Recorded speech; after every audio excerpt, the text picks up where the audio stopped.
Hello everyone, welcome back to my channel. कैसे हो आप सब। आज मैं लेकर आया हूँ एक नया वीडियो जिसमें कि मैं डिस्कस करने जा रहा हूँ 20 क्वेश्चंस। ठीक है, 21 से स्टार्ट कर रहे हैं। Contingent liability are shown in footnote of balance sheet as per which concept? Materiality concept, disclosure concept, realisation concept या डुअल एस्पेक्ट कॉन्सेप्ट? तो इसका सही उत्तर होगा option number B, that is disclosure concept. दूसरा question, which of the following does not follow dual aspect?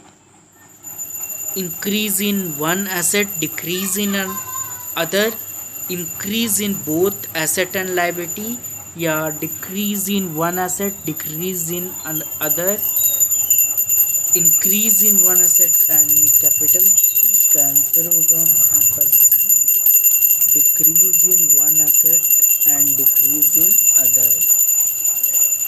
The rule of lower of cost or market value is based on which concept? Dual aspect, conservatism, disclosure या prudence? तो इसका सही answer होगा conservatism. Next question, according to which concept the owner of an enterprise pays the interest on drawings? Accrual concept, conservatism concept, entity concept या dual aspect concept? तो इसका सही answer होगा accrual concept. If market value of closing inventory is reduced below cost prices, which of the following concept will play a role? Materiality concept, business entity concept, realisation concept या consistency concept? 25 का सी, realisation concept इसका सही answer होगा. Realisation. ठीक है. Cost concept basically recognise fair market value, historical cost, realisable value या replacement cost? तो इसका सही आंसर जो कि हमको लग रहा है वो होगा historical cost. Next question, a trader started retail business during the year he sold goods worth 60,000 for 1,20,000, out of which only 1 lakh was collected during the year. He had a closing stock दे रखा है 10,000. his or his other business expense for the period were 20,000, out of which 5,000 was outstanding at year end. His total profit for the year 2008 to 9 as per the terms of accrual concept was 30,000, 40,000, 45,000, 60 या 20,000? इसका सही उत्तर होगा option number A, 30,000. As per accrual concept, which of the following is not true? Revenue minus expense is equal to profit. Revenue minus profit is equal to expense. Sales minus gross profit is equal to revenue. या revenue is equal to profit plus expenses. 28 का B है. 28 का B. Revenue क्या लिखा? Revenue minus profit is equal to expense.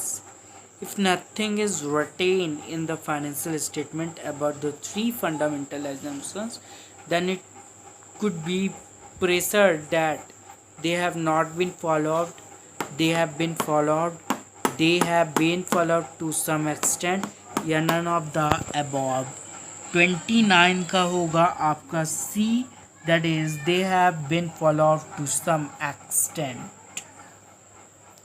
Next question, Roza paid 1200 on 1/6/2009 towards yearly subscription July 1/2009 to June 30/2010 of newspaper. It means C has to make adjustment of dash for finalisation of accounts for the year ended 31/3/10.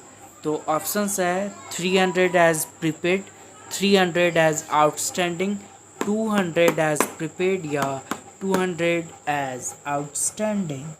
30 का B होगा, that is 300 as outstanding. Matching concept is based on revenue minus dash is equal to profit. Options liability, expense, asset, या none of these. 31 का A is right answer, that is revenue minus liability is equal to profit.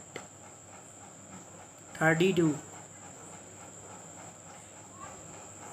according to the prudence concept, closing stock be valued at cost or whichever is less, market price, accounting price, standard price या net realizable value. 32 का B होगा, that is accounting price. B accounting price. 33 small items like stapler, calculator are shown in books as fixed assets although they are used in business for long period due to consistency concept, materiality concept, accrual concept या cost concept. 33 number D होगा इसका सही उत्तर, that is cost concept.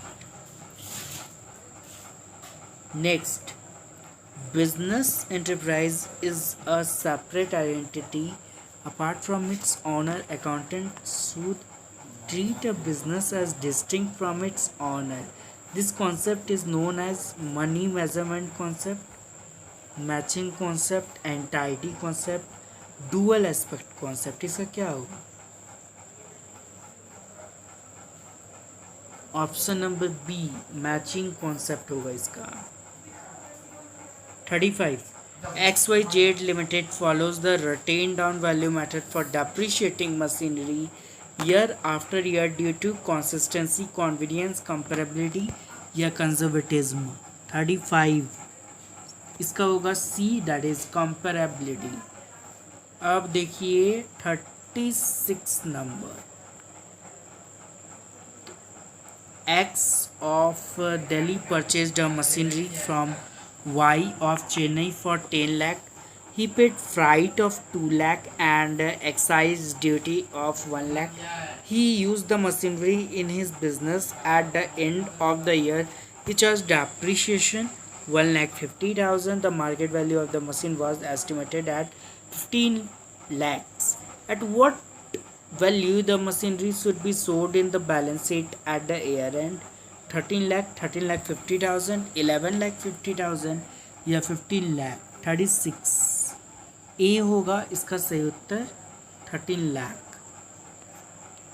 Human resources cannot be shown in balance sheet because of dash concept, realization, conservatism, going concern या money measurement concept. तो इसका क्या होगा, आपको क्या लग रहा है? 37 का C होगा, going concern.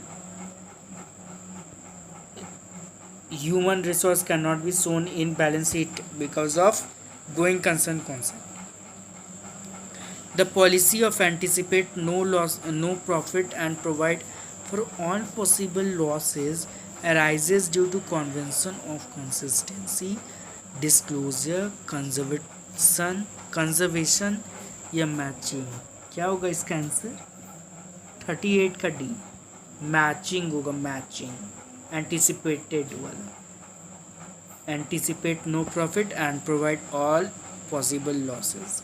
For every debit there is on equivalent credit. This statement demonstrate matching concept, cost concept, money measurement concept, dual aspect concept. 39 का सी होगा, money measurement concept. C money measurement concept. Next, last question. The comparison of the financial statement of one accounting period with that of another accounting period is possible only when dash concept is followed. Cost, consistency, going concern या materiality. तो इसका सही उत्तर होगा materiality. ठीक है, आज के वीडियो में इतना ही. अगर वीडियो अच्छा लगा तो मेरे चैनल को सब्सक्राइब